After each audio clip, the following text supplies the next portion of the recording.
إن الحمد لله نحمده ونستعينه ونستغفره ونعوذ بالله من شرور أنفسنا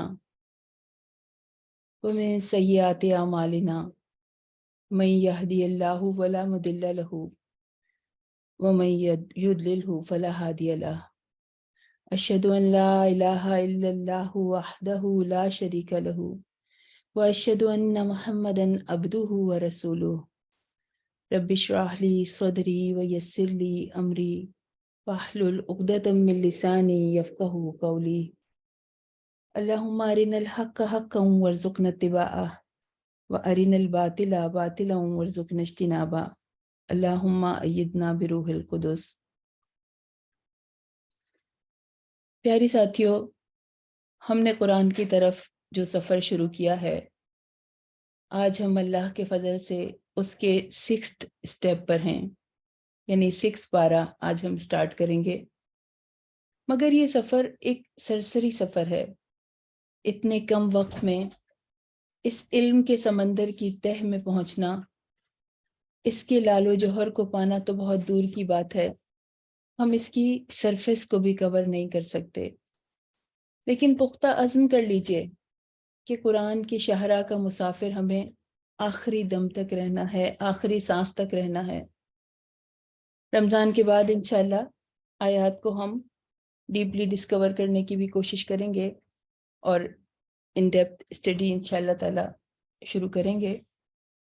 تو آئیے خلوص دل کے ساتھ، اللہ کی محبت کے ساتھ، اپنے آپ کو، اپنے دل و جان کو بدل دینے کی نیت کے ساتھ ابتدا کرتے ہیں۔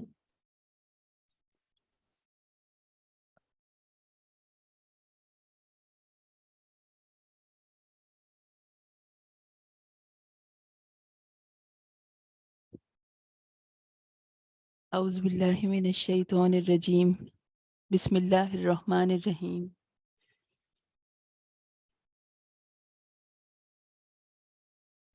لا يحب اللہ الجہر لا يحب اللہ الجہر بالسوء۔ اللہ تعالیٰ بد زبانی کو پسند نہیں کرتے، من القول، بات میں، قول میں، مگر وہ شخص جو ظلم کیا گیا ہو، اور اللہ خوب سننے والے اور جاننے والے ہیں۔ تو بدگوئی، عیب جوئی، بد زبانی، بد کلامی اللہ تعالیٰ کو قطعی پسند نہیں ہے۔ اتنی محنت اور مشقت سے جو نیکیاں کمائی جاتی ہیں، زبان کی غلطیاں انہیں ضائع کر دیتی ہیں۔ تو زبان کو کنٹرول کرنے کی طرف توجہ دلائی جا رہی ہے۔ قرآن کس طرح ہمارے ہر عیب کو انڈیکیٹ کرتا ہے۔ اللہ تعالیٰ نے ہماری باڈی میں آٹومیٹک سسٹمز لگائے ہوئے ہیں۔ ہارٹ بیٹنگ کے لیے ہمیں پلاننگ نہیں کرنی پڑتی، نہ لنگز کے فنکشنز کو کنٹرول کرنے کے لیے ہمیں انہیں چیک کرنا پڑتا ہے، نہ ہی ڈائجسٹو سسٹم کو آرگنائز کرنا پڑتا ہے، نہ سیلز کو ڈائریکٹ کرنا پڑتا ہے۔ ہر چیز آٹومیٹک ہے، ورنہ شاید ہم خود اپنے ہی سسٹم مینج بھی نہ کر پائیں۔ اللہ تعالیٰ نے ہماری ہر چیز آٹومیٹک کر دی ہے، مگر ایک زبان مینول رکھی ہے۔ اس زبان کو ہمیں کنٹرول کرنا ہے، زبان کو چینلائز کرنا پڑے گا، ہمیں اس کی پروگرامنگ کرنی پڑے گی، زبان کے بریکس پہ ہمیں محنت کرنی پڑے گی۔ اگر یہ اللہ کے راستے میں چل رہی ہے تو ایکسیلیٹر دبائیے اور بندوں کی باتیں کرے، بندوں کے تذکرے کرے تو بریک پریس کیجئے۔ اگر ایمان کا بریک آئل ٹھیک ہے تو یہ زبان ان کنٹرول ہوگی۔ حدیث میں آتا ہے کہ اپنے 2 کانوں کو ایک زبان کے شر سے محفوظ رکھو۔ اللہ وحی کے ذریعے ہمیں پیوریفائی کرتا ہے، کیونکہ مومن کا تو کلام بھی عبادت ہے اور مومن کی خاموشی بھی عبادت ہے۔ تو ہمارا پہلا لیسن یہی ہے، قولوا للناس حسنا۔ اللہ ہمیں دوبارہ ریمائنڈ کروا رہا ہے کیونکہ ہم خواتین کے لیے زبان کو کنٹرول کرنا جہاد ہے۔ ہر لفظ جو انسان کے منہ سے نکلتا ہے وہ اس کے حق میں حجت ہے یا اس کے خلاف حجت ہے۔ تو زبان کے اوپر چیک لگانی ہے، نہ طنز، نہ تانا، نہ فحش گوئی، نہ بد دعائیں، نہ برائی، نہ غیبت، نہ چغلی۔ صرف مظلوم کی اگر بات میں صرف ایک ایکسیپشن دی گئی، الا من ظلم، جو مظلوم ہے اس کو ایک حد تک اجازت دی گئی ہے، لمیٹڈ حد تک۔ حضرت ابو بکر رضی اللہ تعالیٰ عنہ اپنی زبان پکڑ کے کہا کرتے تھے کہ کہیں یہ زبان مجھے جہنم کے گڑھوں میں نہ گرا دے۔ کہاں ان کا ایمان، کہاں ان کا تقوی، اور وہ اپنی زبان کو کنٹرول کرنے کے لیے اتنی کوشش کرتے تھے، تو ہمیں کتنی زیادہ ضرورت ہوگی۔ صرف مظلوم کو یہ حق پہنچتا ہے کہ وہ اللہ کے حضور ظالم کے لیے بد دعا کرے، یا حاکم کے سامنے ظالم کے ظلم کا بیان کرے اور اس سے مدد چاہے، یا دوسرے لوگوں سے بیان کرے تاکہ وہ اس ظالم کا ہاتھ روکیں، یا کم از کم وہ خود ہی اس ظلم سے بچ جائیں۔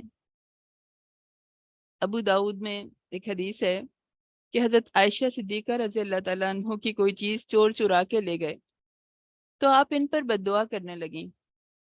تو نبی کریم صلی اللہ علیہ وسلم نے یہ سن کر فرمایا کہ کیوں اس کا بوجھ ہلکا کر رہی ہو؟ اور حسن بصری رحمت اللہ علیہ فرماتے ہیں کہ ظالم پر بد دعا نہیں کرنی چاہیے، بلکہ اس کے لیے دعا کرنی چاہیے کہ اللہم آئنی الیہ، کہ اللہ آپ اس کی یعنی اس چور پر تم میری مدد فرما، فاستخرج حقی منہ، اور اس سے میرا حق دلوا دے۔ اور ایک اور روایت میں آتا ہے کہ اگرچہ مظلوم کے یعنی مظلوم کو اس بات کی اجازت ہے کہ وہ ظالم کو کوس لے، اس کی رخصت تو ہے، مگر اس بات کا خیال رہے کہ وہ حد سے نہ بڑھے۔ ایک شخص نے نبی کریم صلی اللہ علیہ وسلم کے پاس آ کر اپنے نیبرز کی زیادتیوں کی شکایت کی، تو آپ نے اسے مشورہ دیا کہ تم اپنے گھر کا سامان گھر سے باہر نکال کے رکھ دو۔ اس نے ایسا ہی کیا۔ اب جو بھی گزرتا تو وہ پوچھتا کہ آپ نے سامان باہر کیوں رکھا ہوا ہے، تو وہ ہمسائے کے ظلم کے بارے میں بتاتا۔ تو جب اس کے ہمسائے نے یہ دیکھا تو یہ دیکھ کے معذرت کر لی، اور اس نے وعدہ کیا کہ میں آئندہ آپ کو کوئی تکلیف نہیں پہنچاؤں گا، اور کہا کہ پلیز آپ اپنا سامان اندر رکھ لیجئے۔ ابو داؤد میں یہ حدیث ہے، 5153 اس کا نمبر ہے۔ اور اللہ تعالیٰ کہہ رہے ہیں وَكَانَ اللَّهُ سَمِيعًا عَلِيمًا، بطور تنبیہ ہے، یعنی کوئی شخص اگر اس ہدایت کے خلاف روش اختیار کرے گا تو یاد رکھے اللہ سننے والا اور جاننے والا ہے۔ پھر فرمایا ان تبدو خیرن او تخفوہ، اگر نیک کام اعلانیہ کرو یا اس کو خفیہ کرو، یا کسی برائی کو معاف کر دو، تو اللہ تعالیٰ بڑے معاف کرنے والے ہیں اور پوری قوت والے ہیں۔ یعنی اگر تم نیکی ظاہر کرو یا اس کو ہڈن رکھو، برائی کو درگزر کر دو، تو اللہ تعالیٰ تمہیں معاف کرنے والے ہیں۔ ترغیب دی جا رہی ہے کہ اے لوگو، اگر تم پر کسی نے ظلم کیا ہو تو بھی تم کوشش کرو کہ اس سے درگزر کر لو، تو اللہ کے پاس تمہارے لیے بڑا ثواب ہے، پورا اجر ہے، اعلیٰ درجے ہیں، خود وہ بھی معاف کرنے والا ہے اور بندوں کے لیے بھی سعادت کو پسند کرتا ہے۔ تو اللہ تعالیٰ بھی انتقام رکھنے کی قدرت رکھتے ہیں، مگر اس کے باوجود معاف فرماتے رہتے ہیں بندے کی غلطیوں کو، اور وہ یہ چاہتے ہیں کہ ہم بھی عافین عن الناس میں شامل ہو جائیں۔ تو دو ٹارگٹس ہمارے پاس آ گئے کہ زبان کو کنٹرول کرنا ہے ہمیں، اور لوگوں کو کثرت کے ساتھ معاف کرنا ہے۔ پھر کچھ آیات آ رہی ہیں جن میں اہل کتاب کے گناہوں کا تذکرہ کیا جا رہا ہے۔ اہل کتاب کا ایک ایک گناہ جو انہوں نے اجتماعی طور پر کیا تھا، اللہ تعالیٰ نے کھول کے رکھ دیا رہتی دنیا تک کے لوگوں کے سامنے۔ کہتے ہیں کہ اللہ کے نبی کی بات کا اعتبار نہیں ہے، اس کے لیے کیا کہہ رہے ہیں؟ یسألک اہل الکتاب، وہ سوال کرتے ہیں آپ سے، ان تنزل علیہم کتابا من السماء، کہ آسمان سے کتاب نازل کر دیں۔ کہتے تھے کہ ہم تو جب مانیں گے جب ہمارے سامنے آسمان سے کتاب نازل ہوگی۔ آج بھی کچھ نہیں بدلا، صدیوں کا فاصلہ ہے مگر ذہنیت ملتی جلتی ہے۔ قرآن میں شک ڈالنے کی پوری کوشش کی گئی، کہتے ہیں کہ اللہ کی کتاب نہیں ہے یہ، اس کے رائٹر تو محمد صلی اللہ علیہ وسلم ہے، نعوذ باللہ۔ حدیث میں شک ڈالا، کہتے ہیں ہمیں نہیں پتہ، اتنے عرصے کے بعد تو کمپائل کی گئی، کسے پتہ ہے، کس نے دیکھا؟ شک ڈال دو، شک ڈال دو تاکہ عمل پہ نہ آ پائے، تذبذب کا شکار ہو جائیں۔ یہ بات دراصل حقائق سے لا علمی ہے۔ نبی کریم صلی اللہ علیہ وسلم کے زمانے میں ہی حدیث ڈاکیومنٹڈ ہو گئی تھی، لکھ لی گئی تھی، صحابہ نے کمپائل کیا ان کو، اور مسلمان ابھی اس وقت مسلمانوں کو ضرورت ہے کہ وہ آگے بڑھیں اور ریسرچ کر کے سارے حقائق کو سامنے لے کر آئیں۔ اوروں کی باتوں میں آ گئے، پھر ان کا جرم تھا، انہوں نے کہا فَقَالُوا أَرِنَا اللَّهُ جَهْرَةً، انہوں نے کہا ہم اللہ کو کھلم کھلا دیکھیں گے تب ایمان لائیں گے۔ بنی اسرائیل کا یہی مرض تھا، نہ مانو نہ عمل کرنا پڑے۔ آج بھی بے یقینی پیدا کرنے کے لیے، لوگوں کو گمراہ کرنے کے لیے سوچ سوچ کر دلائل لاتے ہیں، دین میں ٹیڑھ پیدا کرنے کی کوشش کرتے ہیں۔ فوکس یہ ہے کہ بس نام کے مسلمان رہو، بس اتنا کافی ہے، اس دین کو پریکٹس کرنے کی ضرورت نہیں ہے، اور دین کو پریکٹس کرنا تو ایکسٹریمزم ہے۔ یہ دین کھیل تماشا نہیں ہے، دراصل اطاعت کرنے کو دل ہی نہیں چاہتا، بس شرط لگا کر دین میں آتے ہیں۔ ہم کہہ رہے ہیں ہم اللہ کو جب دیکھ لیں گے تب مانیں گے۔ آج ہم نے بھی یہی طریقہ اپنا لیا ہے کہ اگر اللہ نے ہمیں اگر اللہ تعالیٰ نے ہمارے فلاں فلاں کام کر دیے تو میں اللہ کی عبادت کروں گی، مجھے اتنا پیسہ مل گیا، یا اللہ مجھے گھر دے دے تو میں بس اسی دن سے بدل جاؤں گی، یا میرے بچوں کی بہت اونچی جگہ شادی کرا دے، میری بیٹی کے بہت اونچے گھر میں شادی کرا دے تو میں اللہ کا ہر حکم مانوں گی، یا یہ کہ مجھے جاب مل جائے تو میں نمازیں پڑھنا شروع کر دوں گی، یا میرا کاروبار چمک جائے تو سارے گناہوں سے توبہ کر لیں گے۔ معجزات سے اگر ایمان ملتا تو بنی اسرائیل سب سے آگے ہوتے ایمان اور یقین میں، ایک کے بعد ایک شرط تھی ان کی، اللہ تعالیٰ نے ساری باتیں پوری کر دی پھر بھی ایمان نہیں ملا انہیں۔ تو انسان دل کی آنکھیں کھولے، دیکھے اپنے چاروں طرف، اس کائنات میں معجزات ہی معجزات ہیں، زمین، آسمان، سورج، چاند، ستارے، پہاڑ، ہوا، دریا، درخت، مچھلیاں، ساری مخلوق، سب کے سب اپنی رب کی عظمت اور کاریگری کی گواہی دے رہے ہیں۔ ہم نے کیا تھا نا سورہ آل عمران کی آخری آیت، الذین یتفکرون فی خلق السماوات والارض، تو غور کریں گے تو اللہ کی عظمت نظر آ جائے گی۔ شرط لگا کے دین میں آنا اللہ کو پسند نہیں ہے۔ ثم اتخذوا العجل، انہوں نے سب کچھ جاننے کے باوجود، اللہ کی نشانیاں دیکھنے کے باوجود بچڑے کو معبود بنا لیا۔ اور ہم نے کیا کیا؟ قرآن و حدیث کی بینات دیکھ لینے کے بعد بھی نفس کو، خواہشات نفس کو معبود بنا لیا، درہم اور دینار کے بندے بن گئے۔ جس کام میں ہمیں انسٹنٹ پروفٹ ہوا بس اسی میں لگ گئے، اسی میں مصروف ہو گئے۔ ہم نے بھی تو یہی کیا۔ قُلْنَا لَهُمُ ادْخُلُوا الْبَابَ سُجَّدًا، اللہ تعالیٰ نے ان سے کہا تھا کہ دروازے میں سجدہ ریز ہوتے ہوئے داخل ہونا، وَقُولُوا حِطَّةً، اور معافی مانگنا، استغفار کرنا، کثرت سے استغفار کرنا تو اللہ تعالیٰ تمہیں بہت زیادہ دے گا، عاجزی سے تمہیں کامیابی ملے گی۔ تو ہم بھی ان کے نقش قدم پر چل پڑے، دن میں 5 مرتبہ سجدے کے لیے پکارا جاتا ہے، مگر اکثریت ٹال دیتی ہے سوائے چند کے۔ عاجزی کی جگہ تکبر آ گیا، ہمیں کتنی آیات میں بتایا گیا کہ استغفار کرو گے تو اللہ تعالیٰ مال اور اولاد میں بھی اضافہ کرے گا، تمہیں نعمتیں بھی دے گا، تمہارے لیے نہریں نکالے گا، تم بہت زیادہ پاؤ گے، مگر یقین ہی نہیں ہے اللہ کی بات پر، بس دنیا میں مگن ہیں۔ انہیں سبت کا قانون توڑنے سے منع کیا گیا، لا تعدوا فی السبت،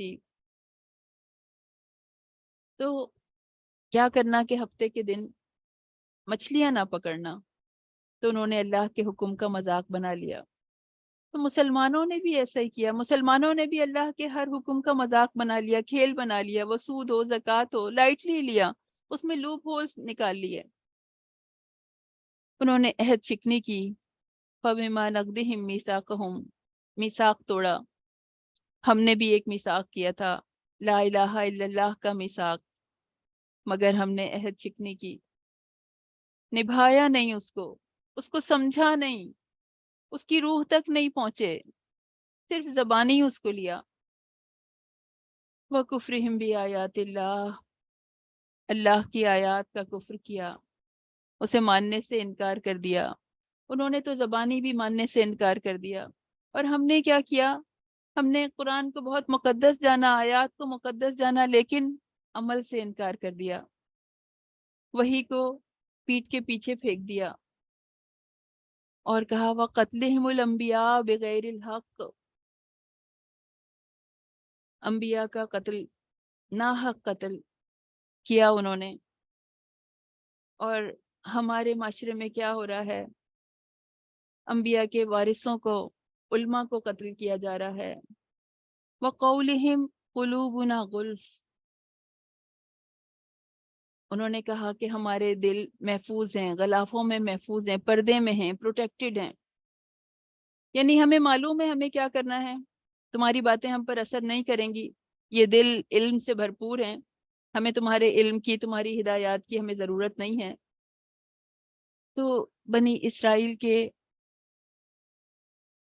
گناہوں کا تذکرہ ہے، ایک ایک کر کے اللہ تعالیٰ نے سارے گناہ بتا دیے، ایک ایک گناہ اللہ نے گن گن کے رکھا ہے، ان کا بھی اور ہمارا بھی، ہماری بھی ایک ایک حرکت دیکھ رہے ہیں، ایک ایک چیز، ایک ایک فعل، سب اللہ کی نگاہ میں ہے۔ انہیں تو اللہ تعالیٰ نے سزا سنا دی ہے، بل طبع اللہ علیہا بکفرہم، ان کے کفر کے باعث اللہ نے ان کے دلوں پر مہر لگا دی۔ گناہوں کے سبب اللہ ہدایت روک لیتا ہے، دلوں پہ مہر لگا دیتا ہے، بہت بری سزا ہے۔ پھر تو اللہ کے راستے کے مسافر، جو کہ اللہ کے دین کی طرف بلائے گئے تھے، وہ آگ کے مسافر بن جاتے ہیں، انہیں ہدایت نہیں ملتی، تو کیسے کریں؟ فَلَا يُؤْمِنُونَ إِلَّا قَلِيلًا، نہیں ایمان لائیں گے مگر چند۔ تو ہم بھی تو اپنے ارد گرد دیکھیں، ہمیں کیا کرنا ہے؟ دیکھیں اپنے معاشرے میں نیکیاں بری لگنے لگی ہیں، گناہ اچھے لگنے لگے ہیں، نیک لوگوں کے ساتھ قرآن کی مجالس میں وحشت ہوتی ہے، لوگوں کو گمراہی اور غفلت میں کمفرٹیبل رہتے ہیں۔ یہ وہ راستہ ہے جو کہ واپس نہیں آتا، بند ہے۔ ہمیں کثرت سے توبہ کرنی ہے تاکہ اللہ ہمارے دلوں کو دھو دے۔ ہم سب اجتماعی توبہ کرتے ہیں، اللہ تعالی ہمیں معاف فرما دے، ہمارے اعمال کو قرآن اور سنت کے مطابق کر دے، ہمیں اللہ کے احکام پر عمل کرنے والا بنا دے، ہمیں گمراہیوں سے نکال دے، ہدایت کے لیے ہمارے ان دلوں کو کھول دے، ان کی سختی کو دور کر دے، ان میں قرآن جذب کر ہونے دے، ہمارے جسم اور روح کے ایمان کو تازہ کر دے۔ پھر تذکرہ آ رہا ہے حضرت مسیح علیہ السلام کا، وَقَوْلِهِمْ إِنَّا قَتَلْنَا الْمَسِيحَ عِيسَى ابْنَ مَرْيَمَ رسول اللہ، اور ان کے اس کہنے کی وجہ سے کہ ہم نے مسیح ابن مریم کو، جو کہ اللہ کے رسول ہیں، ان کو قتل کر دیا، یعنی انہوں نے یہ کہا کہ ہم نے انہیں قتل کر دیا۔ تو اللہ تعالیٰ کہہ رہے ہیں وما قتلوہ، اور انہوں نے اس کو قتل نہیں کیا، حضرت مسیح علیہ السلام کو قتل نہیں کیا، وما صلبوہ، اور نہ ہی سلیب پہ چڑھایا، ولیکن شبہ لہم، بلکہ وہ شبے میں ڈال دیے گئے۔ اب اس میں یہ بات دیکھیں کہ یہود خود مسیح علیہ السلام کی، حضرت عیسیٰ علیہ السلام کی رسالت کا اقرار کر رہے ہیں، اور پھر اپنے گمان میں انہیں قتل کرنے کا دعویٰ کر رہے ہیں، اور اس بات پہ فخر بھی کر رہے ہیں۔ گناہوں نے ان کے دل اس قدر مست کر دیے ہیں کہ وہ عظیم خاتون حضرت مریم، جنہیں وہ خود پاک باز سمجھتے تھے، ان پر ہی زنا کی تہمت لگا دی، اور جسے دل سے رسول مانتے رہے، جب وہ گناہوں سے ٹوکنے لگے تو ان کو قتل کرنے کے در پہ ہو گئے، حتیٰ کہ اپنے خیال میں قتل کرنے میں کامیاب بھی ہو گئے اور اس پہ فخر بھی کرنے لگے۔ دل جب مسک ہو جاتے ہیں تو ان کی سختی اس انتہا تک پہنچ جاتی ہے۔ یہ اسی کی مثال ہے۔ اس سے پہلے بھی وہ کئی رسولوں کو قتل کر چکے تھے، لیکن قرآن پاک نے یہودیوں کے اس دعوے کی صاف نفی کر دی اور فرمایا کہ نہ انہوں نے مسیح علیہ السلام کو قتل کیا اور نہ سولی دی، بلکہ ان کے لیے کسی اور آدمی کو حضرت عیسیٰ کی شبیہ بنا دیا گیا، ان جیسا بنا دیا گیا، اور وہ اسے سولی دے کے سمجھتے رہے کہ ہم نے حضرت عیسیٰ کو سلیب پر چڑھا دیا۔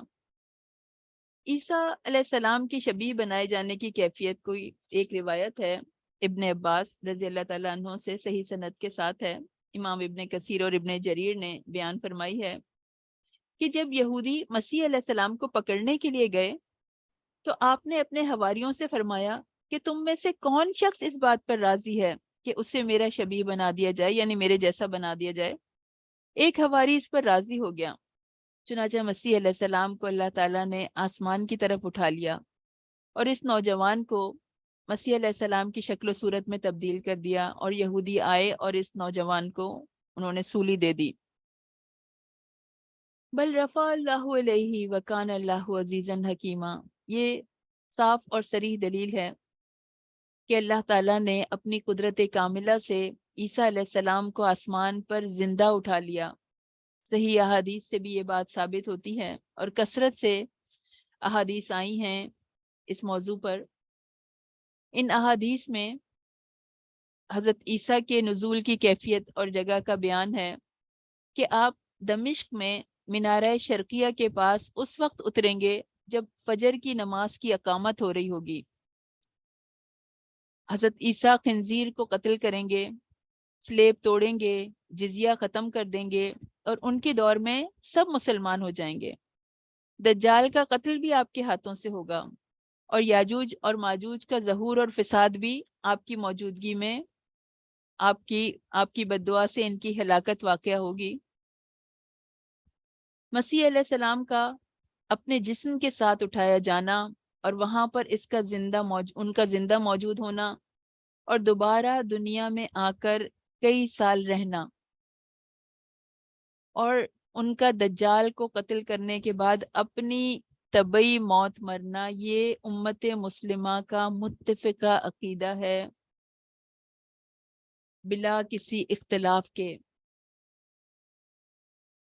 حدیث میں آتا ہے، مسلم کی حدیث ہے یہ، کتاب الفتن کی، کہ دجال اس حال میں ہوگا کہ اللہ مسیح ابن مریم کو مبعوث فرمائیں گے، جو دمشق کے شرقی سفید مینار کے پاس اتریں گے۔ یعنی دمشق کو یہ اعزاز حاصل ہوگا کہ حضرت عیسیٰ وہاں اتریں۔ تو جب وہ اتریں گے تو زرد جوڑا پہنے ہوئے ہوں گے، اور اپنے دونوں ہاتھ دو فرشتوں کے بازوؤں پر رکھے ہوئے ہوں گے۔ جب اپنا سر جھکائیں گے تو قطرے ٹپکیں گے، یعنی پانی کے قطرے ٹپکیں گے، اور جب اٹھائیں گے تو بھی موتیوں کی طرح قطرے گریں گے، یعنی پانی جو ہے وہ موتیوں کی طرح گرے گا۔ کافر ان کی سانس کی بو پاتے ہی مر جائے گا، اور ان کا سانس حد نکاح تک پہنچے گا۔ پھر وہ دجال کو تلاش کریں گے، اور وہ انہیں کہاں ملے گا؟ وہ جگہ ہوگی باب لد، تو وہاں پر دجال کو یہ تلاش کر لیں گے اور پھر وہاں پر اس کو قتل کر دیں گے۔ یہ بخاری کی روایت ہے، کتاب الانبیاء کی، اور حدیث میں یہ بھی آتا ہے کہ آپ صلی اللہ علیہ وسلم نے فرمایا کہ اس ذات کی قسم جس کے ہاتھ میں میری جان ہے، ان قریب تم میں ابن مریم عادل حکمران کی حیثیت سے نازل ہوں گے، وہ سلیب توڑیں گے، جزیہ اٹھائیں گے، اور اس زمانے میں مال کی اتنی کثرت ہوگی کہ اسے کوئی قبول نہ کرے گا، اور ایک سجدہ ان کے نزدیک دنیا اور مافیا سے بہتر ہوگا۔ اور پھر اس آیت کی تلاوت کی کہ اگر چاہو تو یہ پڑھو، وَإِن مِّنْ أَهْلِ الْكِتَابِ، اور اہل کتاب میں سے کوئی نہیں جو اس کی موت سے پہلے ان پر ایمان نہ لے آئے، اور وہ قیامت کے دن ان پر گواہ ہوگا۔ پھر امت مسلمہ کی طرف رخ موڑا جا رہا ہے، اہل کتاب کی باتوں کو سامنے رکھ کے بتایا جا رہا ہے کہ اہل کتاب کا کیا طریقہ تھا، تمہیں اس چیز سے بچنا ہے۔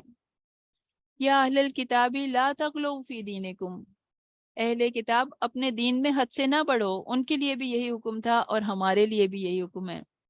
اور اللہ کے بارے میں حق کے سوا کچھ نہ کہو۔ یہ غلو کیا چیز ہوتی ہے؟ کسی چیز کو اس کی اصل حیثیت سے بڑھا دیا جائے۔ وہ حضرت عیسیٰ علیہ السلام کی شان میں عیسائی غلو کرتے رہے، ان کو اللہ کا بیٹا بنا دیا۔ حدیث میں آتا ہے کہ نبی کریم صلی اللہ علیہ وسلم نے فرمایا، صحیح بخاری کی یہ حدیث ہے، 3445 اس کا نمبر ہے، تو نبی کریم صلی اللہ علیہ وسلم نے فرمایا کہ میری شان میں اس طرح غلو نہ کرنا جس طرح عیسائیوں نے حضرت عیسیٰ علیہ السلام کی شان میں غلو کیا تھا۔ میں تو اللہ کا رسول اور اس کا بندہ ہوں۔ یعنی یہ نہیں کہہ سکتے کہ یعنی ہمارے نبی اللہ کا نور تھے، وہ انسان تھے۔ یہ نہیں کہہ سکتے کہ ان کا سایہ نہیں تھا، وہ انسان تھے۔ اور پھر یہ کہنا کہ بھر دے جھولی میری یا محمد،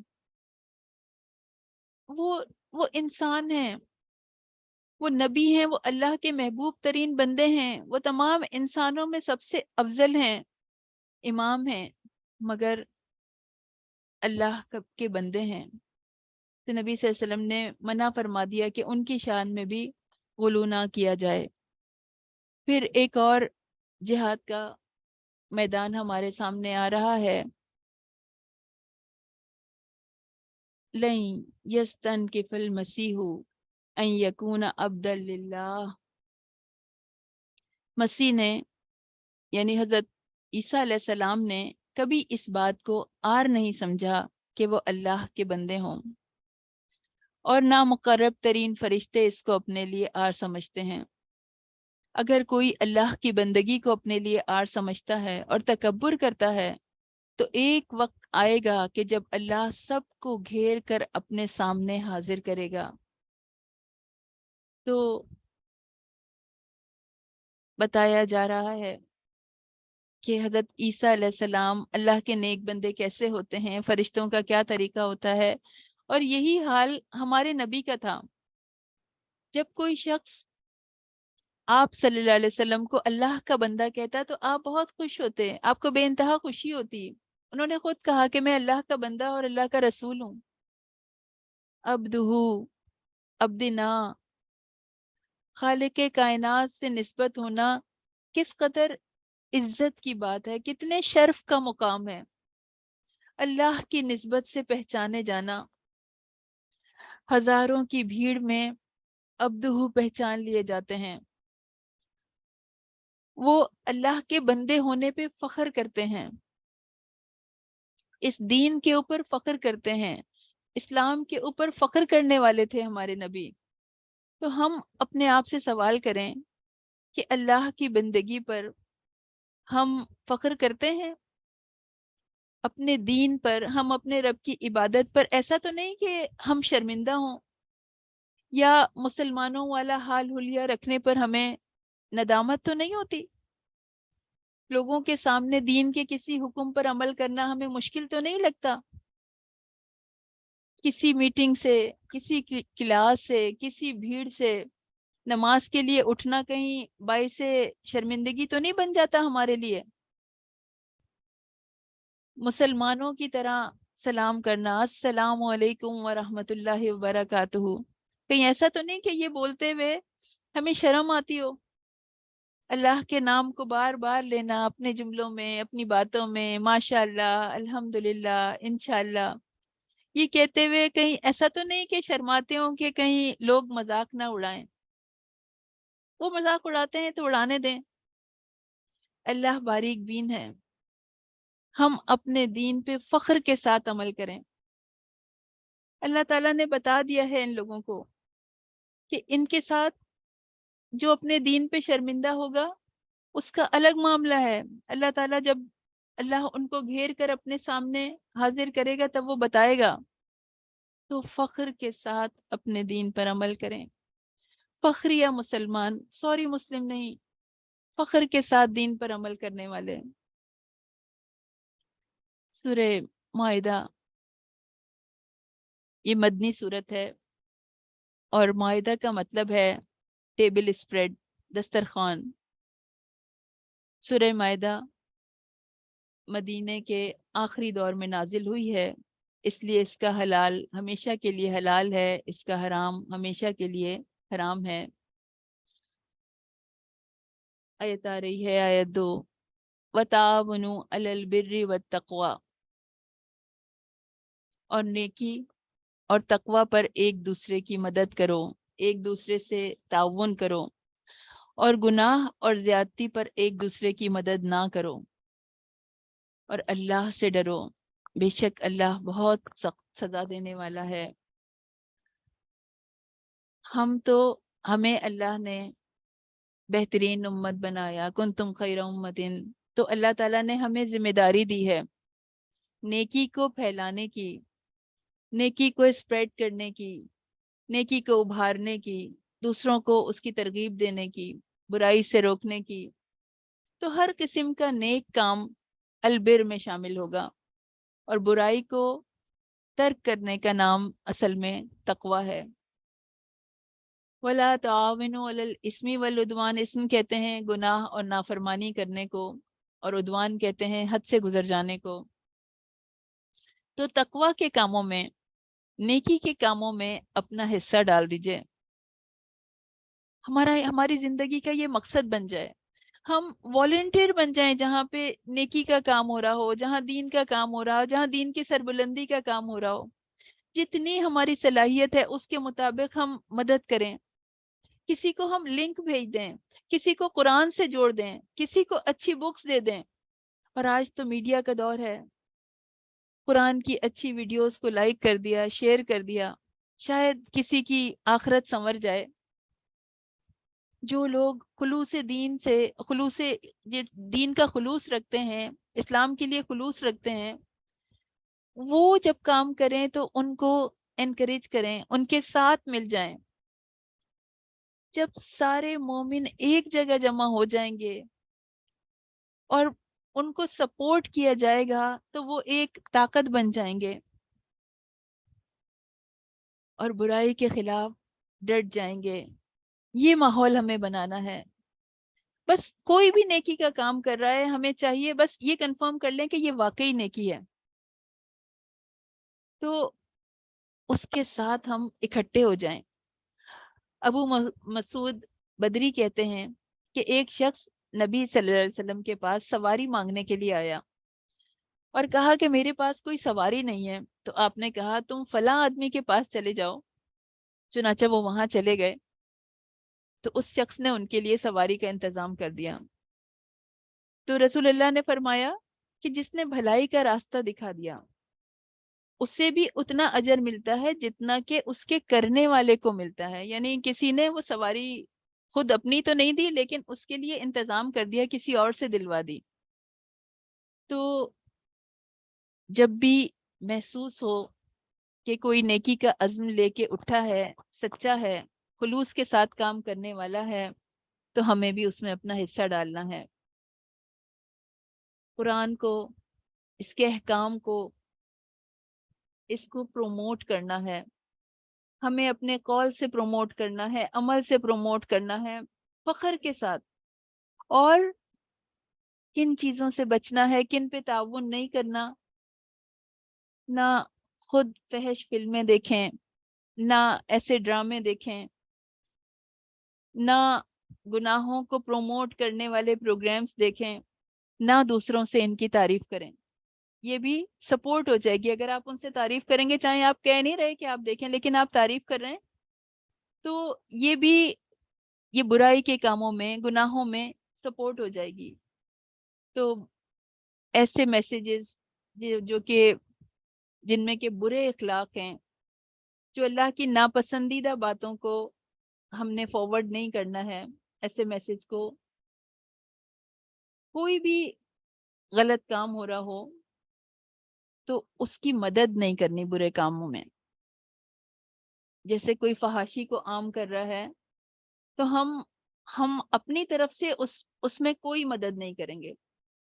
حدیث میں آتا ہے کہ نبی صلی اللہ علیہ وسلم نے فرمایا کہ میرے بعد کچھ ایسے امراء بھی آئیں گے جو بہت جھوٹ بولیں گے اور ظلم کریں گے، اور جو آدمی ان کے پاس جا کر جھوٹ کو سچ قرار دے گا، یعنی کہ جیسے کہ عموماً ہوتا ہے کہ حکام کے پاس اور عمرہ کے پاس بیٹھ کے ان کی تعریف کی جاتی ہے تاکہ زیادہ سے زیادہ فائدہ حاصل کیا جا سکے، خوش آمدی طبیعت جو ہوتی ہے، تو جو اس کو سچ قرار دے گا، جو ایسا کرے گا، وہ ظلم میں مدد کرے گا۔ تو اللہ کے نبی کہہ رہے ہیں کہ اس کا مجھ سے اور میرا اس سے کوئی تعلق نہیں، اور وہ میرے پاس حوض کوثر پہ نہیں آ سکتا۔ اور ہمارے نبی نے یہ بھی کہا کہ اپنے بھائی کی مدد کرو، خواہ ظالم ہو یا مظلوم۔ تو ایک آدمی نے کہا کہ اے اللہ کے رسول، جب وہ مظلوم ہو تو ہم اس کی مدد کریں گے، لیکن اگر وہ ظالم ہوگا تو پھر ہم اس کی کیسے مدد کریں گے؟ فرمایا اس وقت اس کی مدد اسے ظلم سے روک کے کرو۔ یہ بخاری کی حدیث ہے، 6952 اس کا نمبر ہے۔ پھر بڑی خوبصورت آیت آ رہی ہے، الیوم یئس الذین کفروا من دینکم فلا تخشوہم واخشونی الیوم اکملت لکم دینکم واتممت علیکم نعمتی۔ آج وہ لوگ جنہوں نے کفر کیا تمہارے دین سے مایوس ہو گئے، تو تم ان سے نہ ڈرو بلکہ مجھ سے ڈرو، اور آج میں نے تمہارے لیے تمہارا دین مکمل کر دیا اور تم پر اپنی نعمت تمام کر دی، پوری کر دی، اور تمہارے لیے اسلام کو دین کی حیثیت سے پسند کر لیا۔ یہ آیت 9 ذی الحج، حجۃ الوداع کے موقع پر نازل ہوئی۔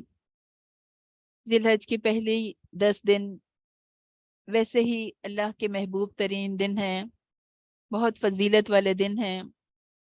یوم عرفہ یعنی 9 ذی الحج اس وقت ہی وہ سب سے مکرم، سب سے معزز دن ہے۔ عرفہ یا عرفات حرم کے ایک حصے کے ساتھ متصل ہے۔ جس وقت یہ آیت نازل ہوئی، یہ عصر کے بعد کا وقت تھا، یعنی جمعے کا دن اور عصر کے بعد کا وقت۔ جمعے کا دن بذات خود قبولت یعنی دعا کی قبولیت کا دن ہے، اور عصر کے بعد کا ٹائم حدیث میں آتا ہے کہ جمعے کے دن عصر کے بعد خصوصی طور پر قبولیت دعا کے لمحات ہوتے ہیں، اللہ تعالیٰ دعاؤں کو قبول فرماتے ہیں۔ نہیں، اس کو ہم ٹارگٹ کر سکتے ہیں، تھوڑا سا تو ٹائم ہوتا ہے جمعے کے دن عصر سے بیٹھ جائیں، کثرت سے دعائیں کریں، جو جو چیزیں ہمیں چاہیے اللہ تعالیٰ سے، دنیا کی بھی نعمتیں، آخرت کی بھی نعمتیں، دنیا کی بھی کامیابی، آخرت کی بھی کامیابی، ہم سب سے ہٹ کے اس پہ فوکس کر کے صرف اللہ کے لیے تھوڑے سے ٹائم کو دعاؤں میں ہی گزار دیں، ذکر اذکار میں گزاریں۔ تو جب یہ آیت نازل ہوئی، اس وقت حضور صلی اللہ علیہ وسلم اپنی اونٹنی پر سوار تھے، جبل رحمت کے سائے میں تھے، جو کہ بڑی فضیلت کا حامل ایک پہاڑ ہے۔ تو اتنی فضیلتوں کے ہجوم میں یہ آیت نازل ہوئی، اور اس آیت نے احکام کو مکمل کر دیا۔ الیوم اکملت لکم دینکم، دین کو مکمل کر دینے سے مراد یہ ہے کہ اس کے تمام ارکان، فرائض، اس کی سنتیں، اس کی حدود، اس کے احکام سب بیان کر دیے گئے، کمپلیٹ ہیں، اور کفر و شرک کا خاتمہ کر کے یہ نعمت مکمل ہو گئی ہے۔ اس دین میں جو کچھ حرام ہونا تھا یا حلال ہونا تھا وہ ہو چکا. اب اگر کوئی اس میں تبدیلی یا اضافہ کرے گا یا نئی چیز نکالے گا تو وہ دین نہیں ہو سکتی، بلکہ وہ دین میں بدعت ہوگی جو سراسر گمراہی ہے. بخاری کی حدیث ہے کہ جو ہمارے اس دین میں کوئی نئی چیز شروع کرے گا تو وہ رد کر دی جائے گی، مردود ہوگی. چند یہود نے حضرت عمر فاروق رضی اللہ تعالیٰ عنہ سے کہا کہ اگر یہ تکمیل دین کی آیت اگر ہماری کتاب میں نازل ہوئی ہوتی تو ہم اس کو عید کا دن بنا لیتے. تو حضرت عمر فاروق رضی اللہ تعالیٰ عنہ نے فرمایا کہ میں جانتا ہوں اور ہم سب مسلمان جانتے ہیں کہ یہ آیت کس دن نازل ہوئی ہے. یہ جمعے کا دن ہے جو ہمارے لیے عید کے دن کی طرح ہے، اور یہ عرفہ کا دن ہے، یہ اس سے بھی بڑھ کر ہمارے لیے عید کا دن ہے. تو ہمارے لیے 2 عیدیں جمع ہو گئیں. لیکن ہم اپنے تہوار اس طرح نہیں منایا کرتے. ہمارے تہوار اللہ اور اس کے رسول کی جانب سے مقرر ہوتے ہیں، ہم اس میں اضافہ نہیں کر سکتے. ہمارے لیے بہت خوشی کا دن تو ہے لیکن ہم اس کو عید نہیں بنا سکتے اپنے پاس سے. اور فلا تخشوہم واخشونی، اللہ کا ڈر انسان کو بہادر بنا دیتا ہے اور دوسروں کے لیے مخلص بنا دیتا ہے. اس میں ایک واقعہ آتا ہے، ایک مفسر ہیں، وہ ایک صاحب سے ملنے کے لیے گئے، یعنی مولانا محمد علی جوہر رحمۃ اللہ علیہ کے بارے میں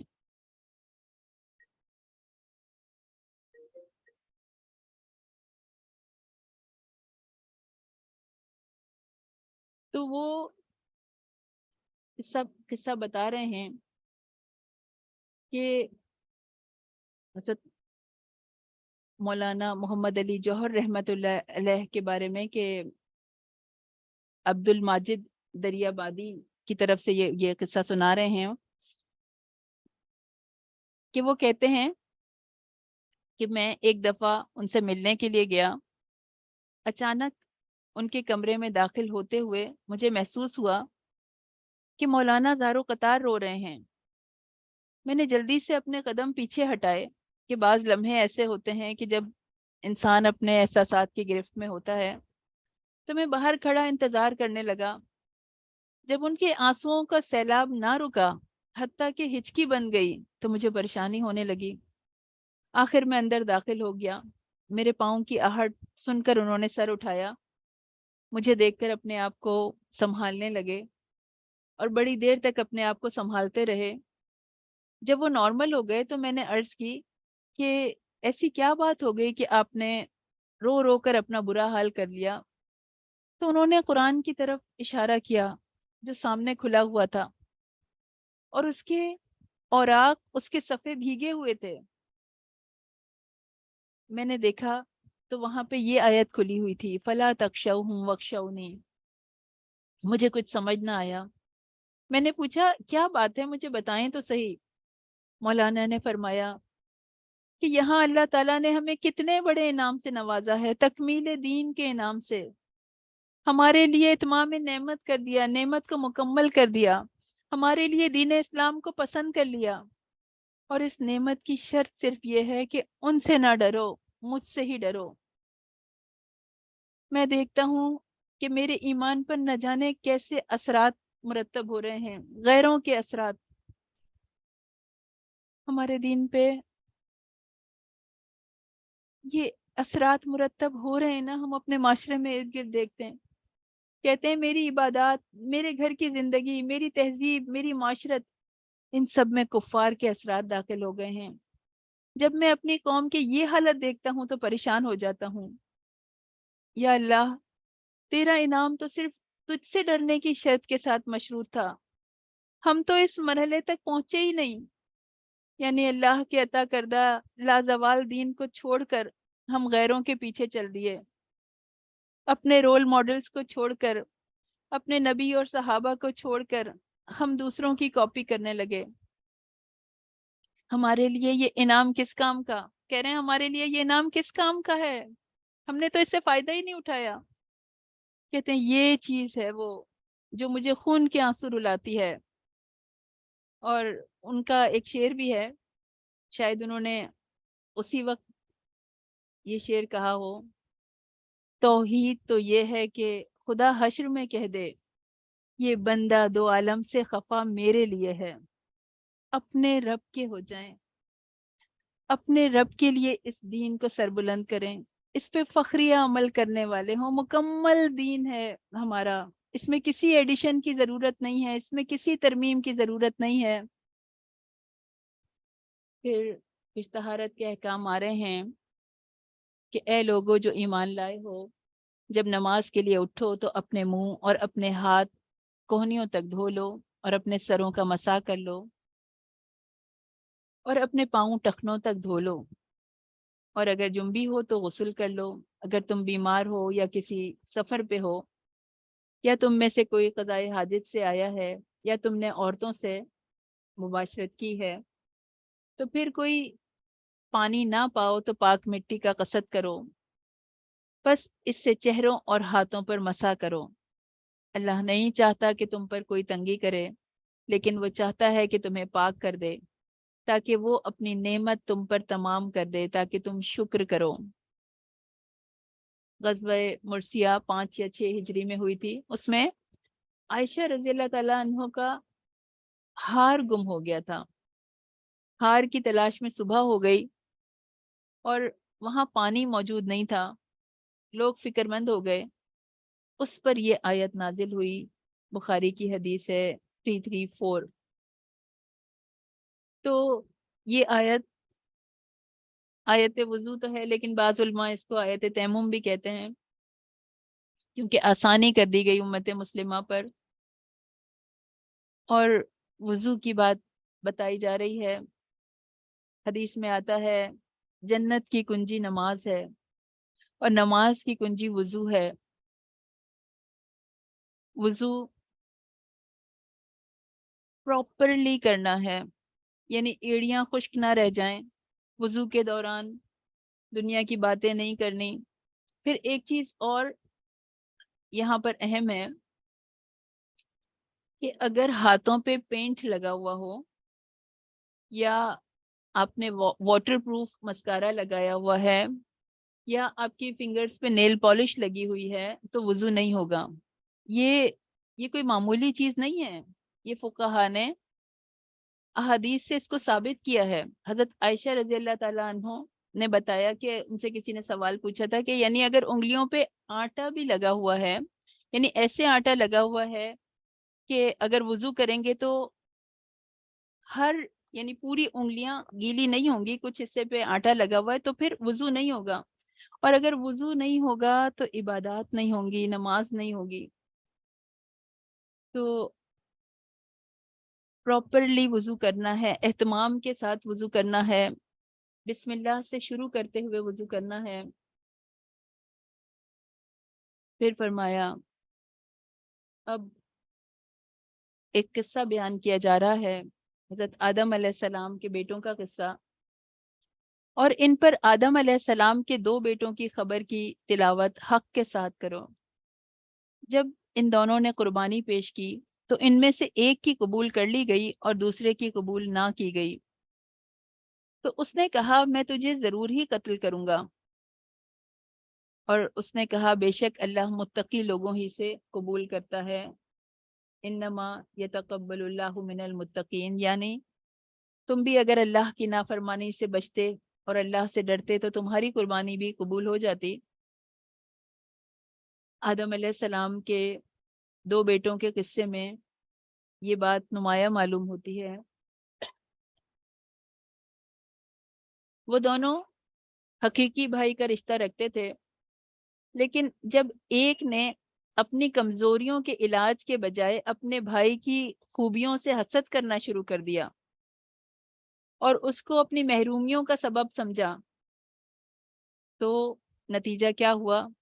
اس سے ایک ایسا فعل سرزد ہو گیا جس سے اس کی دنیا اور آخرت تباہ ہو گئی۔ تو حسد انسان کو جلا دیتا ہے، خوار کر دیتا ہے، رسوا کر دیتا ہے، دنیا میں بھی اور آخرت میں بھی۔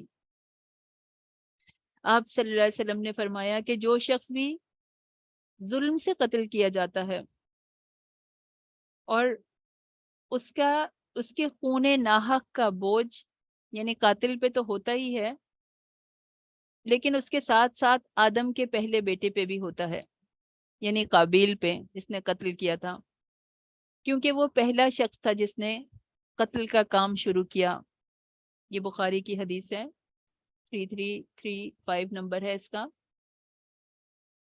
تو انسان یہ دیکھے وہ کیا روایت شروع کر رہا ہے، وہ جو کام کر رہا ہے اس کے بعد آنے والے اس کو کاپی کریں گے تو اس کی سزا یا جزا اس کو ملے گی۔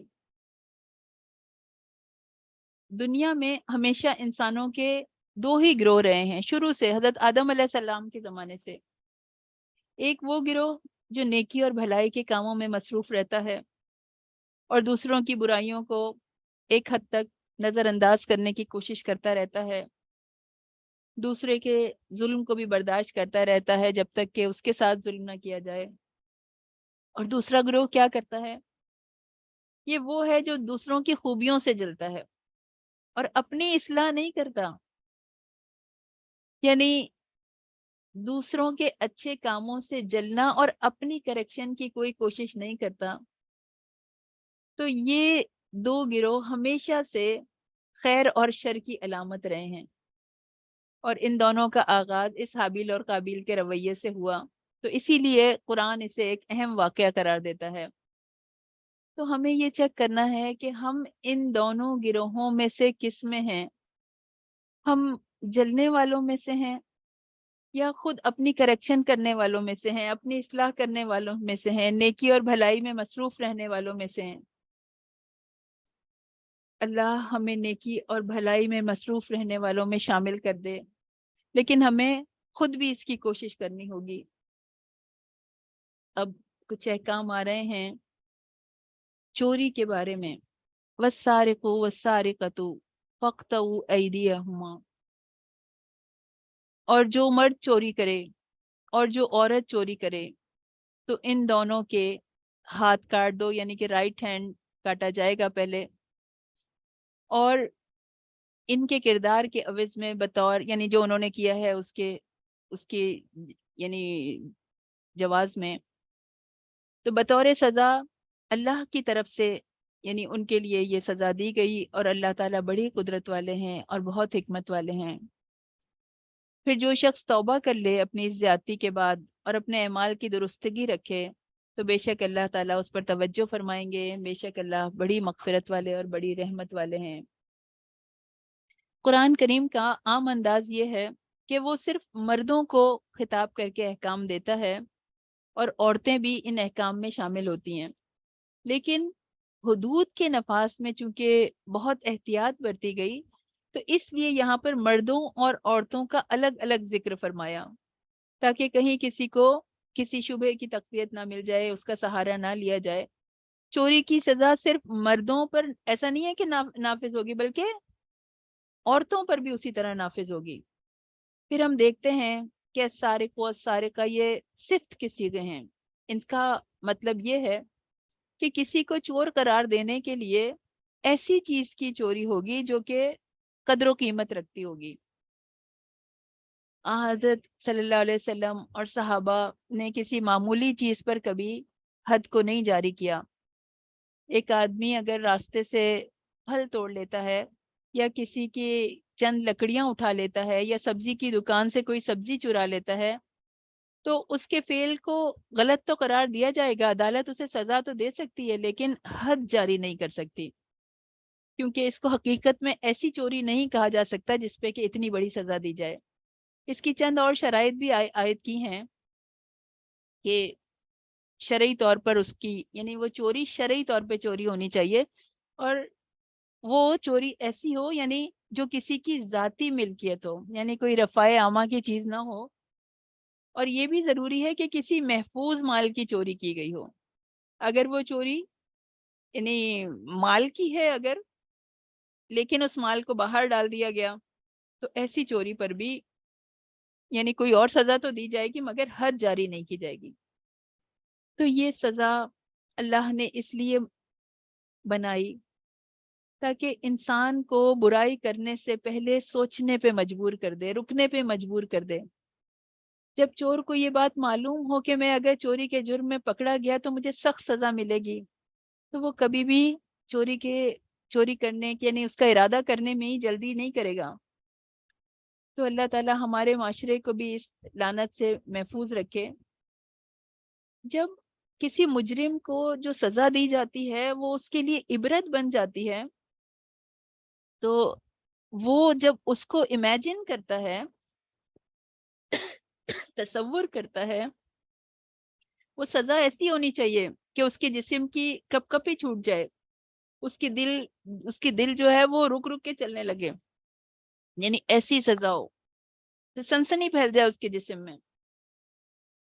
تو پھر ایسا ہوگا کہ یہ چوریاں رکیں گی، برے کام رکیں گے۔ ایک مجرم کے لیے اللہ تعالیٰ دروازے بند نہیں کرتے ہیں۔ فمن تابا من بعد ظلمہ، اگر یہ ظلم کرنے کے بعد اس نے توبہ کر لی ہے تو اور پھر اللہ کی طرف پلٹنا چاہ رہا ہے، وہ اپنی اصلاح کر رہا ہے، تو وہ اللہ سے معافی مانگے، اپنے فعل پر ندامت کا اظہار کرے اور اپنے اس بگڑے ہوئے رویے کی پوری طرح اصلاح کرے، عہد کرے اللہ تعالیٰ سے کہ ایسے دوبارہ نہیں کرے گا، تو اللہ تعالیٰ اس پر اپنی رحمت برسائیں گے، اللہ تعالیٰ اس کو اپنی رحمت کی آغوش میں لے لیں گے۔ پھر ہم سے سوال کیا جا رہا ہے، ہم سے پوچھا جا رہا ہے، اس میں ایک اور آیت بھی ہے جو اس آیت سے پہلے ہے، جس کو میں تذکرہ کرنا چاہ رہی تھی، آیت سورہ مائدہ کی آیت 66، وَلَوْ أَنَّهُمْ أَقَامُوا التَّوْرَاةَ وَالْإِنْجِيلَ، اگر وہ تورات اور انجیل کو اور اس چیز کو قائم کریں گے جو ان کی طرف سے ان کے رب کی طرف سے اتاری گئی ہے، ان کی طرف ان کے رب کی طرف سے اتاری گئی ہے، تو وہ اپنے اوپر سے اور اپنے قدموں کے نیچے سے اللہ کا رزق اور فضل پائیں گے۔ تو ہمیں اطمینان دلایا جا رہا ہے کہ اگر اسلام کی طرف آؤ گے، اگر مسلمان بنو گے، تو ایسا نہیں ہوگا کہ تمہیں نامرادیوں سے دو چار آنا پڑے گا، دنیا کی ساری چیزیں تمہیں چھوڑنا پڑیں گی، بلکہ اللہ کی رحمتیں آئیں گی، عنایتیں آئیں گی، مسلمانوں کو بھی نوازا جائے گا، رزق ان کے اوپر سے بھی برسے گا اور نیچے سے بھی، یعنی زمین سے بھی ابلے گا، یعنی اللہ آسمان سے برکتوں کے دروازے کھول دیں گے، زمین اپنے خزانے اگلنا شروع کر دے گی۔ جو دین کو قائم کرے گا، جو دین پر عمل کرے گا، جو تورات، انجیل اور قرآن کو قائم کرے گا، ان کے اوپر عمل کرے گا۔ ابو ہریرہ رضی اللہ تعالیٰ عنہ کہا کرتے تھے کہ بے شک قرآن پڑھنے کی وجہ سے گھر اپنے رہنے والوں کے لیے کشادہ ہو جاتا ہے، اس میں فرشتے حاضر ہوتے ہیں۔ اور پھر ہم سے پوچھا جا رہا ہے، اللہ تعالیٰ کہہ رہے ہیں افلا یتوبون الی اللہ ویستغفرونہ واللہ غفور الرحیم۔ اللہ کی قدرت اور عظمت کے بارے میں جان لیا، گناہوں کے انجام کے بارے میں پتہ چل گیا، جان لیا، اللہ نے ہمیں بتا دیا کہ ہم سے پہلوں کا کیا انجام ہوا ہے، جہنم کی آگ کے بارے میں ہمیں علم دے دیا گیا، منافقت کی سزا جہنم میں ہمیں بتا دیا گیا۔ اللہ تعالیٰ کریں افلا یتوبون الی اللہ، کیا اب بھی اللہ کی طرف نہیں پلٹو گے، اب بھی توبہ نہیں کرو گے، اب بھی غفلت میں پڑے رہو گے؟ ہمارا خالق ہمیں پکار رہا ہے، پلٹ آؤ، توبہ کر لو، لمیٹڈ ٹائم ہے، یہ توبہ ہر وقت ویلڈ نہیں ہوگی، سانس کی ڈوری چل رہی ہے تو یہ ویلڈ ہے، یہ کسی بھی وقت ٹوٹ سکتی ہے۔ وَيَسْتَغْفِرُونَهُ، کیا وہ اس سے مغفرت طلب نہیں کریں گے؟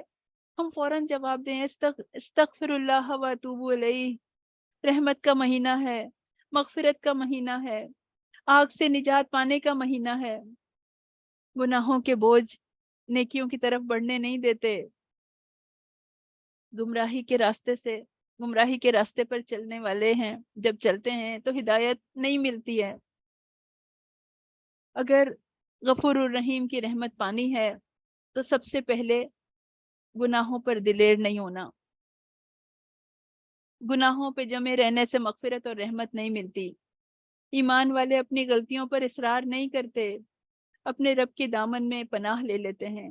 ربنا ظلمنا انفسنا وَإِن لَمْ تَغْفِرْ لَنَا، یا اللہ آپ ہمیں معاف فرما دیجیے۔ ربی تقبل توبتی واغسل حوبتی واجب دعوتی وثبت حجتی وہدی قلبی وسدد لسانی واسلل سقیمۃ قلبی وآخر دعوانا وللحمد للہ رب العالمین۔ سبحان ربک رب العزت عما یصفون وسلام علی المرسلین والحمد للہ رب العالمین۔